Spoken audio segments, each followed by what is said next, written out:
Good morning, Northway. Great to see you. Welcome to all of our Northway locations all throughout the city of Pittsburgh. As you can tell, next week, we are jumping into a brand new teaching series called Around the Table. And we're going to be taking a look at just how often Jesus had meals with people. And in addition to looking at Jesus and the meals he had, I believe God is going to challenge all of us to take a look at our tables and consider how we're using them and the opportunities that he has placed before us. I am so excited about that series. That's next week. Today, we're going to continue on in this conversation around the idea and the call from God on our church to row back, to hear the whistle, to see those who are drowning, and not to stand idle, but instead to grab our oars and to row back and respond to those calls. Last week, I talked about something that's launching coming up here in just a few weeks. We are forming a brand new ministry. It's a prayer ministry all about helping train our leaders to work with all of us to be able to have prayer times with God and learn to hear the Father's voice so that he can access some of those sort of secret, hidden spaces in our hearts that really hold a key to unlock freedom in our lives. It's called Freedom Prayer Ministry, and we have a few spots left to sign up for that training. So here's what I would say. If you are someone who is an intercessor, if you are someone who is discerning, if you feel God speaking to you right now, sign up. You're going to want to be on the front side of this ministry. I believe God is bringing it to our church at this time for an amazing new season. You're going to hear more about that as we continue on. Well, hey, as I mentioned, row back. We're going to continue part 3 of this little sermon series to start off our brand new year. And today we have a guest speaker. We actually are going to be taught, and we're going to sit under the amazing leadership of Jennifer Barnett. She is the one who leads Freedom Prayer Ministry. They're located in Nashville, and she literally spends her time resourcing and training and praying with people around the world. And I had a chance yesterday to be able to sit and listen to her teaching on the prodigal son, the second half of it, really the older brother. And it's absolutely amazing and astounding. And you all are going to be so blessed as I was and I will be today as we sit under her. So would you do me a huge favor? Would you join in as you always do and give her an incredibly warm and inviting and loud welcome across all of our locations? Jennifer, come on up here. We're so excited. We are blessed. I am just really excited to be with you all today.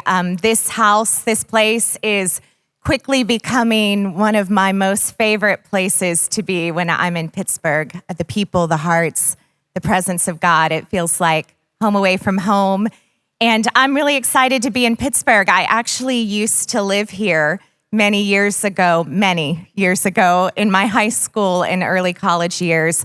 Proud graduate of North Allegheny High School, lived right down the street in Wexford. I'm also proud to say that I learned how to drive in Pittsburgh in the snow as a 16-year-old, which has given me rights this past week with my fellow Nashvillians to judge them on their driving. Because I learned as a Pittsburgh girl, and Nashville does not know how to drive in this weather. We're still not driving in this weather. There are many things not open today in Nashville, so I'm happy to be with you. It's a really just great privilege to continue the conversation that Dave started last week in Luke 15 with the prodigal. Today we are going to take a look, just a little turn from the prodigal, and really determine what's going on with the older brother.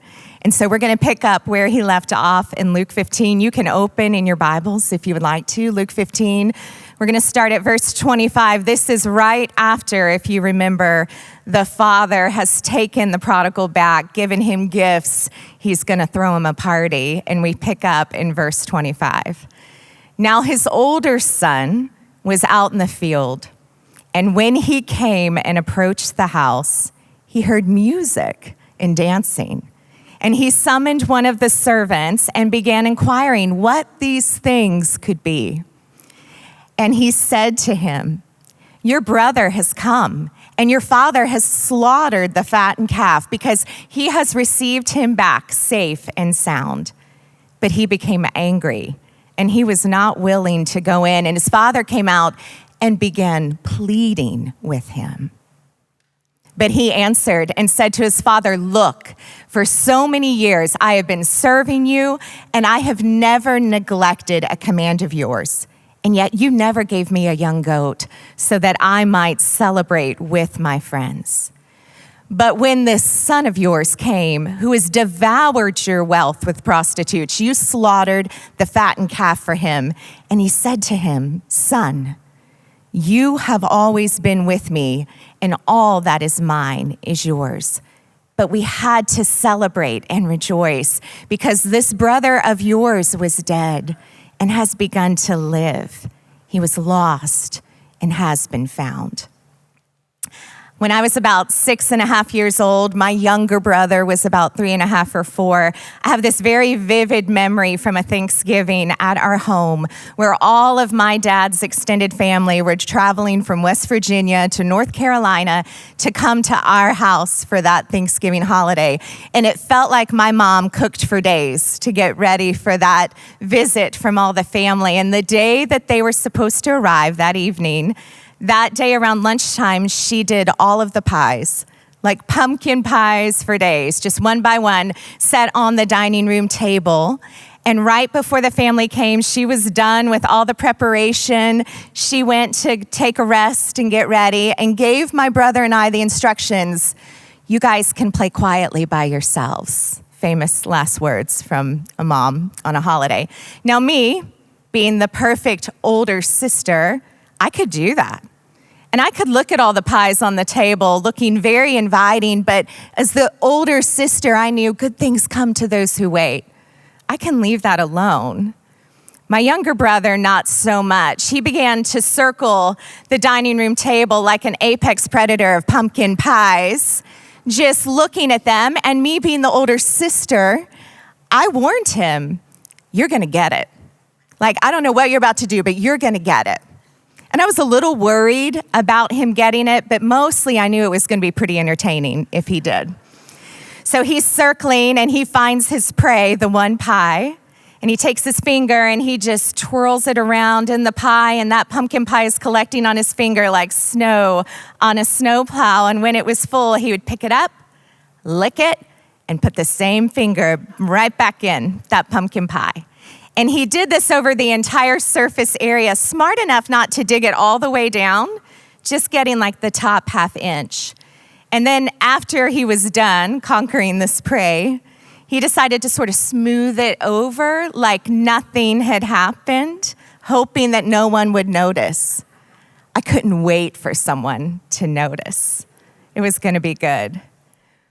What is it about the DNA in an older sibling that does that? That sort of stands there in this self-righteous delight, watching the younger one get exactly what they deserve. It's like it's in our makeup. I'm sure it's part of our fallen nature. I'm sure it's just who we are until we know Jesus, but it's in there. Jesus knows it's in there too, because he deliberately, I think, chose to end this set of parables, one parable with 4 parts. He ends it with that older brother. And I think he did it on purpose because he knew this would make the Pharisees and the scribes listening, they were going to squirm with this one. Because those Pharisees and scribes, they're like the presidents of the older brother club. Like they have high-ranking office in this club, and he knew. And we would be wise not to judge them, to think that we're somehow separated out from them. We would be wise to assume that we are just like them. So how do you know? How do you know if you're sort of walking in this traits of an older brother, being someone that you were not intended to be? Well, older brothers, older sisters, they're sons and daughters.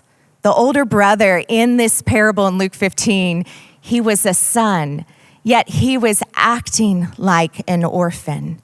He had all the rights and privileges of a son, but he was moving about in his family and his work, orphaned. Our churches are full of sons and daughters who know on paper the exact day that they were baptized, they're saved, they know their security is set, but they're still operating and moving with an orphaned mindset. spiritual orphans who look shockingly like the older brother. I've been there, I've done that. I assume that you have too.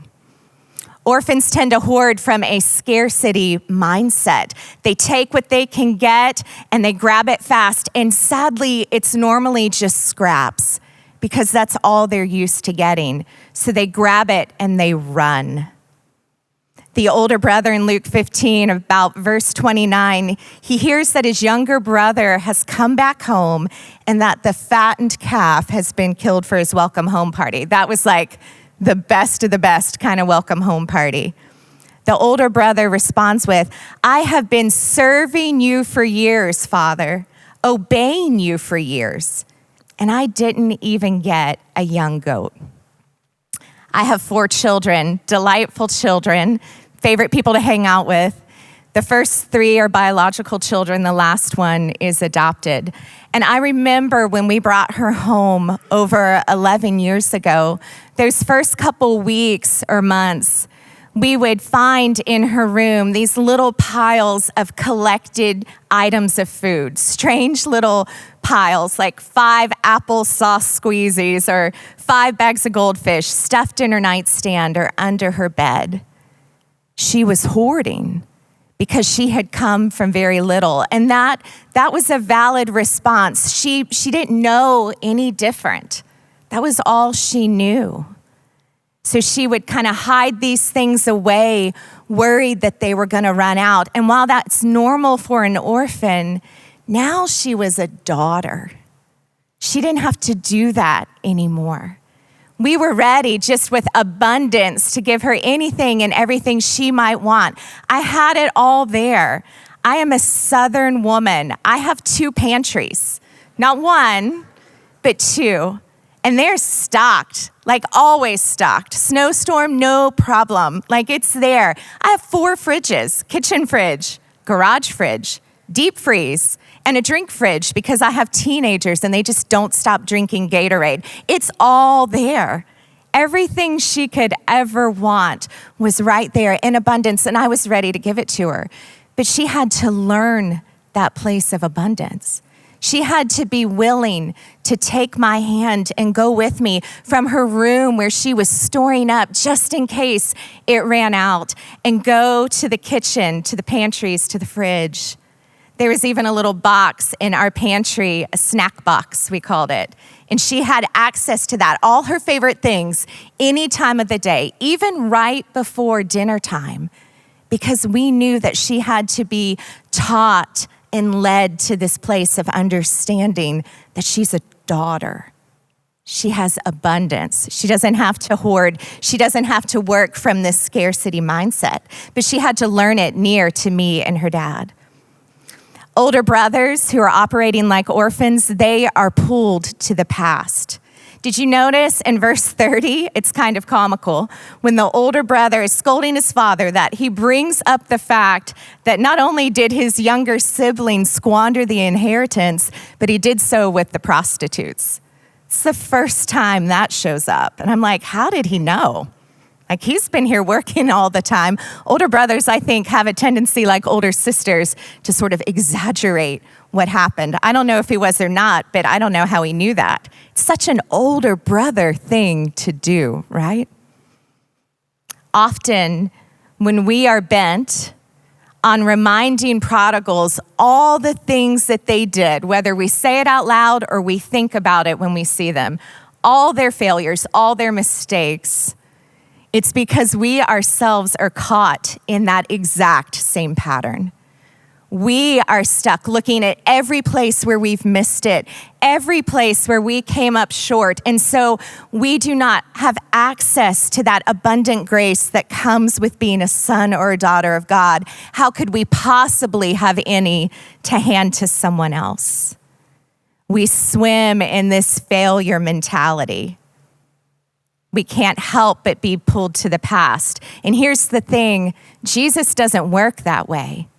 He's fully aware of our broken places and the places where we miss it, but he is not pulled to the past. He is forward speaking, forward looking. He can look at Peter and say, this is about to trip you up and you're going to do the unthinkable. But Peter, you are the rock on which I will build my church. It's identity. It moves forward despite the failures. Orphan mentalities, they're pulled to the past. And that last trait, if you want to determine if I'm an older brother or not, do I line up with how he acted? Older brothers are hindered and bound in that orphaned mentality. Can't you imagine the older brother out in the field, grumbling, bitter, complaining, jealous, with some sort of distorted justice that he's right and the prodigal brother is completely wrong? Can't you imagine the names that he was calling him? Those conversations in his head that no one heard except maybe the animals out in the field? Can't you imagine the names he called his dad? Hindered and bound, stuck there in the heat working. I would imagine the day that the younger brother left and went away from home and said, I'm bringing my inheritance with me early, I'm done here, that older brother was out in the field working, and he was still out in the field working when his younger brother came back home. He had not moved. He was hindered. He was bound by anger and lies and jealousy, and stuck in that place. We're wise when we take a good look at our hearts and start to assess, are we the older brother? Do we have an orphaned mindset? Here's the good news this morning. In God's family, we were not designed to be older brothers. We're not designed to be prodigals anymore. We were actually made to be firstborns in God's family. So how? How do we get there? Well, biblically, the law of Moses said that the firstborn would receive a double portion of inheritance and assume leadership of the family in the father's absence. It was the firstborn animal, if you recall from all your Old Testament reading, that was actually sacrificed. So there's this issue of redemption. The firstborn has to be redeemed and received. Jesus, our great high priest, our big brother, the first of all the firstborns. He is the most perfect example of this. He is the best representation of the Father. And here's the thing, we are made in his image. We're siblings. We are told to imitate Christ. So we have to imitate him in this representation of the Father. We have to assume that place. Here's the thing, birth order isn't about how you determine if you're a firstborn. Firstborns are actually determined by authority and rank. And because of what Christ has completed, we assume that place too, just like him. We've been given authority. We've been given authority to represent the Father and invite others in. It is our birthright as firstborns. A firstborn knows that his identity is in the Father. When that older brother in the parable begins to get angry and he's scolding his father about all the injustice that's happening, that good father, that's what this parable should be called, the parable of the good father. That good father resets him in one sentence, one profoundly beautiful sentence. He says, "Son, you have always been with me. All that I have is yours. Everything that I have is yours." His very first word out of his mouth, son.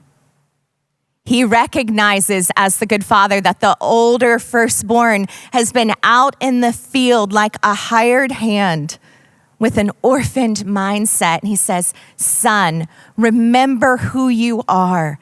Remember that your identity, everything about you comes through me. I determine that, not your distorted mindset. You are a son. It's about identity. Second, it's about proximity to the Father.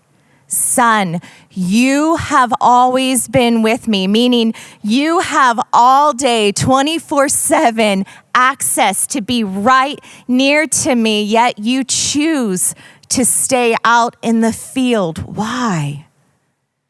Why do you feel like that's where you belong? You can be right here at my side anytime. It's about proximity. Son, you have always been with me, and everything I have is yours. There is a spiritual pantry awaiting you all the time. It's not going to run out. There's not a deficit. There's not scarcity. You don't have to compete with other people. You want a young goat? Great. Here's 10. You want a fattened calf for a party? I have a whole barn full of them. Because you see, he's a good father. And good fathers don't keep good things from their children. Good fathers know what they need, when they should get it. They're happy to give those gifts. Son, you have always been with me. Everything I have is yours.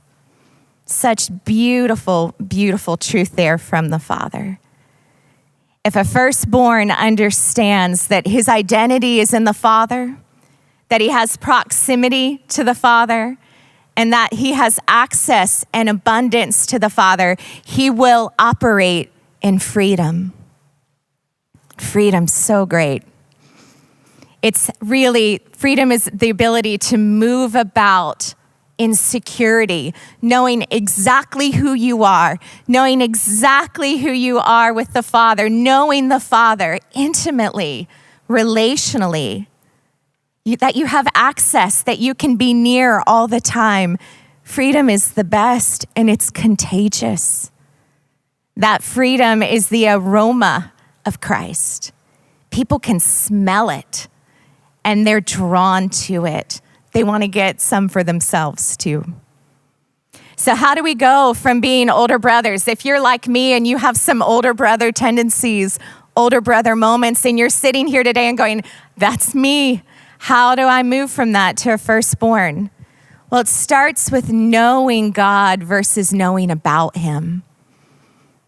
We sort of assume that everyone who comes to church knows God, but when you get people really still and quiet, they confess in whispers. I know a lot about him. I know all the Bible stories. I went to Vacation Bible School. I lead a small group. I've taught Sunday school. But I honestly, when I get still and quiet and start to pray, I feel distant and I don't know him. Do we know him wholeheartedly? Do we know him without any secret places in our heart hidden? The psalmist talks about the innermost being, that God wants to fill that place with truth. That innermost being, when you get down to the original translation, it's a hidden part of our heart. It's a secret place in our heart. Sometimes it's places that we're not even aware of. So we need an omnipotent God to bring truth and invade our heart in those places that are sort of off limits to him. Have we taken an honest look at what hinders us? That's how you go from an older brother to a firstborn. You have to assess, what's the block? What's the hindrance there? Psalm 139 says, search me and know me. See if there's any offensive way, any anxious way that's going to keep me out in the field, God, away from you. We have to do that intentionally. I believe that this is best done not at a distance from God, but near to God, right up next to him. And it's best done with a few trusted people in the room. Why? Some of you are like, why do I need the trusted people? Because we have blind spots. This is really why we're talking about freedom prayer training here. It's why we're going to do that training in 2 weeks, because that's what freedom prayer is. It's getting in a room with a few trusted people before God and saying, God, search me. Or sometimes it's showing up and saying, God, I have this thing that's blocking me. I'm angry. I'm anxious. I need your help. And trusted brothers and sisters in the room, they are so happy to usher you into his presence and make space. It's a great job that I have to get to watch that all the time. The older brother out in the field, he had blind spots, and he can't take care of it in isolation. He was blind to the inheritance that was right there for him. He was no different than his prodigal younger brother. He was squandering inheritance just the same. It looked different, but both were losing their inheritance, and he was blind to it. We cannot get to those blocked places in isolation. I know as well as you do that you can come into church Sunday after Sunday, and you can sit down without anyone ever really knowing your worst hurt, your worst pain in your past, your worst sin pattern that's hidden, your worst thought life. I mean, if people knew what went through our minds, right? You can come in here just like any other church and sit down and no one would ever know, but you risk remaining out in the field, isolated and blind, not just to those hidden spots, but blind to the inheritance that is yours. It's a birthright. It's for the taking. The invitation is really the same for both the prodigal and the older brother. It's to get near to the Father. And we have to do that near to him as we are. We have a tendency, because we are such self-reliant people, we're independent people, we're siloed people. We sort of, and it's crazy when you say it out loud, but we do it. We sort of get off in the corner and go, I have got some major things and I'm going to fix it. Maybe I could listen to some podcasts. Maybe that'll help. I'm going to fix it. And then I'm going to get near to God. It doesn't work that way. We go desperate to God, broken with all of our things, with all of our broken places, all of the lies that we're believing. And we go, God, I need to be near. Can you help me? And his response is like the good father in this parable every time. He is quick to bring truth, often in one profoundly good sentence that changes our trajectory every time. So why? Why do we need to do this? Why do we need to be a church that is cultivating this kind of reality? Why is that important? Well, there's danger if we stay as older brother churches. If we do Christian life like the older brother, then there is an outward danger in our evangelism and our reach in the community, our reach in the city. There is an outward danger because the church will never fully become who she's supposed to be. From an evangelism outward reach standpoint, she will not be bright, not bright like shining stars. She will be dull and lukewarm. She'll do all the things that church does. She'll do them like at a rapid pace on a hamster wheel. She'll get them done, but it will be done half-heartedly. A church full of older brothers will, out of duty and a works mentality, and that's just, I have to earn my place in the kingdom, work. Out of duty, that older brother church will row back in the water to pick up the prodigals, but they will pull them out of the freezing water, grumbling, complaining, bitter, and just annoyed at the effort made to go pick up the ones who should have known better in the first place. And they will pull them into the boat. And those frantic, shocked prodigals who have been freezing in the water, they will be pulled into the boat and get some sort of distorted presentation of the gospel. It will not hold the purity that Jesus intended there. And they'll get pulled into something and wonder if it's actually better in that boat. If we are a church of older brothers, when we pull those prodigals back in, they're going to realize once they're in the boat that's sort of broken, They're going to realize they still have to tread water in that boat because there are little holes in the bottom because the foundation of nearness to God was never established, and it is slowly sinking. They will be in that boat really not too much better off than when they were in the water. And those older brothers will pull them in, and it will sound something like this: get in, come follow me.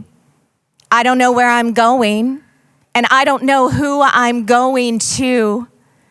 And if I'm honest, the journey has been just a little bit disappointing so far. And those prodigals are left going, I don't know if it's better in here, and they risk leaving again. And part of that ownership is on the older brothers in the boat.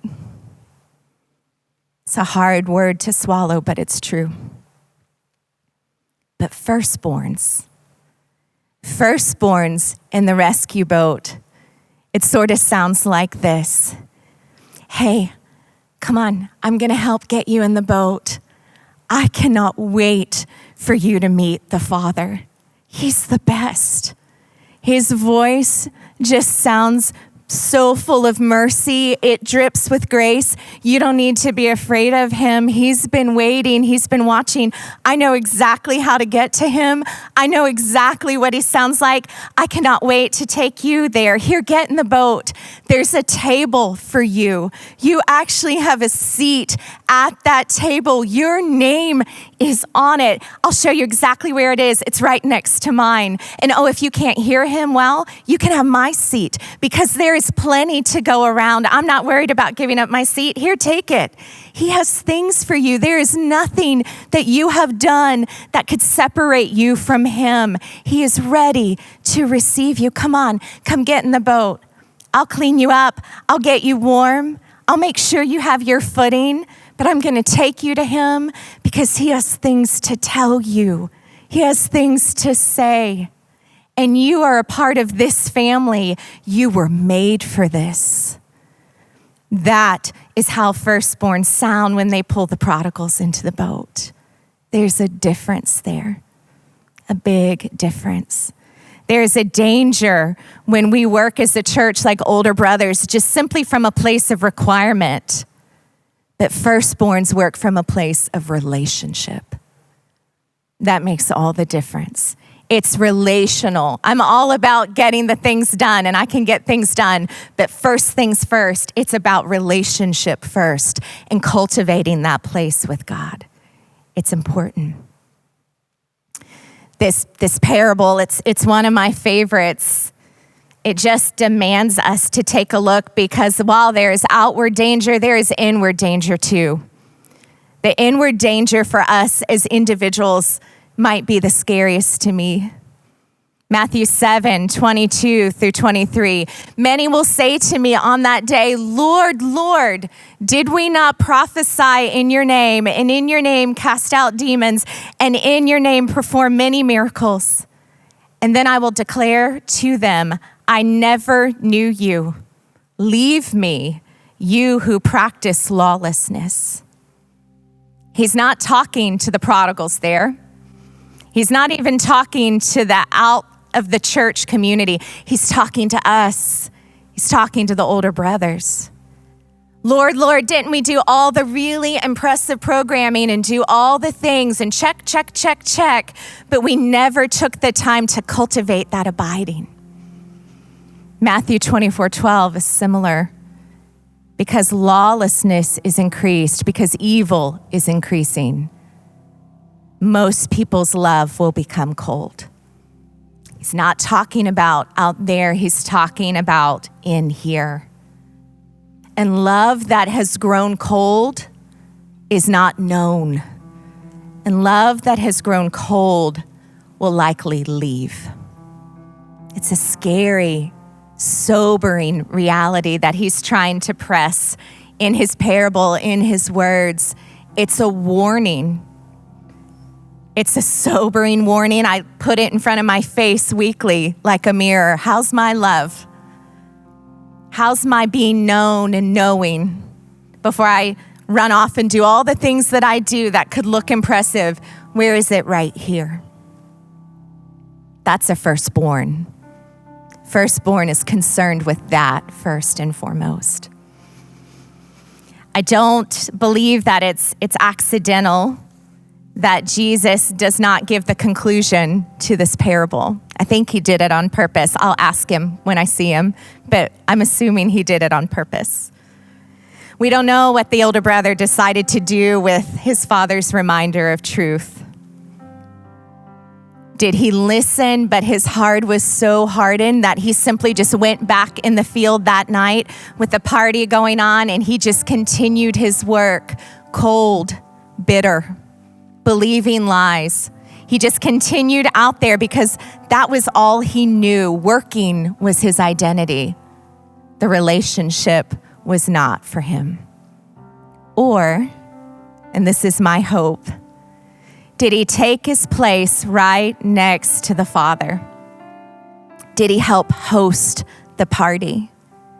In all the security that a firstborn has near to the Father and all the generosity and grace that should pour forth if we do. I hope so. But Jesus left it open-handed. And again, the Pharisees and the scribes probably squirmed a little bit there. It was hard for them to not have that finished because they were waiting their fate. And Jesus does it on purpose, and he does it for us too. Church, do you want to be older brothers? Or do you want to be firstborns? There is a world that is crying out for the demonstration of the Father and the relationship that's there, and it can only be shown and given by a church of firstborns. This parable begs the question, who do you want to be? So this morning, we ask the same question. We're just going to go before God and let him just start to speak to our heart in the places where he's tenderizing it this morning, and the places that certain things hit you. I just invite you to pray with me. Father God, we collectively choose in this moment to go running to you and draw near. Even if we've been out in the field, even if we've been distant, even if there are parts of our heart that have been off limits, we go running to you right now, right next to you, to be reminded who we are, that we can be close to you, and there is plenty to go around. Father God, we look to you right now to just speak truth to our innermost being. And friends, I just invite you right now to ask him, Lord, what is the major lie that I believe that keeps me out in the field, distant from you, not near to you all day long, not cultivating relationship? What's the lie? I just invite you to ask him in your own words and wait for a moment for his Spirit to speak.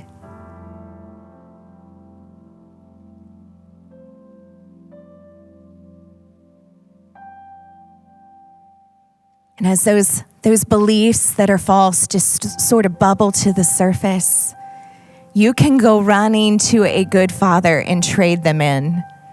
You don't have to keep it. You don't have to hold it anymore. If it's coming to mind, you can trust that a good Father is speaking because he delights to commune with you.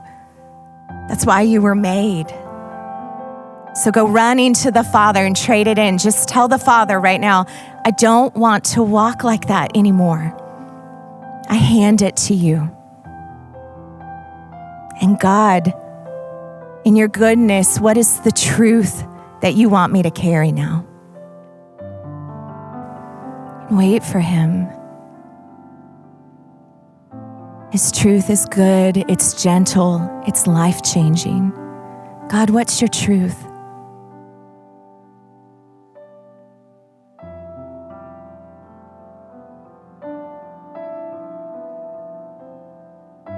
Father God, we love you. Draw our hearts in all day long. That's why we're here. We want to minister from that overflow. First things first, God. Jesus, thank you that you have paid the way, that you've torn the veil so that we have access to the Father. Forgive us when we've squandered that birthright, God. We want to take it back. We want to take it back as firstborns. Jesus, we love you. Thank you. Amen.